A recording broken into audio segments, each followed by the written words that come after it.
સુરતના કાપડ ઉદ્યોગમાં વારંવાર થતા ઉઠમણાને લઈને કેન્દ્રીય જળશક્તિ મંત્રી સી આર પાટીલે આપી ચેતવણીની સાથે સલાહ. ફેડરેશન ઓફ ટેક્સટાઇલ એસોસિએશનને સતર્ક કરતા સી આર પાટીલે સ્પષ્ટ કહ્યું કે ઉધારમાં કોઈને પણ કાપડનો માલ નહીં આપે તેવો ફેડરેશન ઓફ ટેક્સટાઇલ એસોસિએશન નક્કી કરે.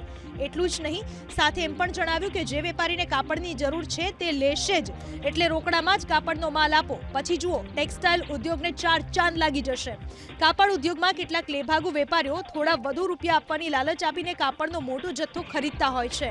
બસ લાલચમાં આવીને વેપારીઓ કાપડને ઉધાર વેચી દેતા હોય છે અને આખરે તે ઠગાઈનો શિકાર બને છે.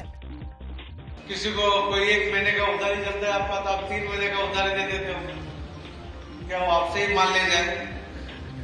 लंबे समय के बाद इसकी वजह से बहुत बड़ा नुकसान होता है. तो नई नई चीज कि हम सब मिलकर आपके पोस्टर तय करेंगे, तो आप यहाँ से माल एक साथ उठेगा, उसके साथ भाव भी आप ट्रांसपोर्ट के साथ भी भाव तय कर सकते हो. अगर यूनिटी है तो आप एक एक पार्सल का जो भी मांगेगा दे देंगे.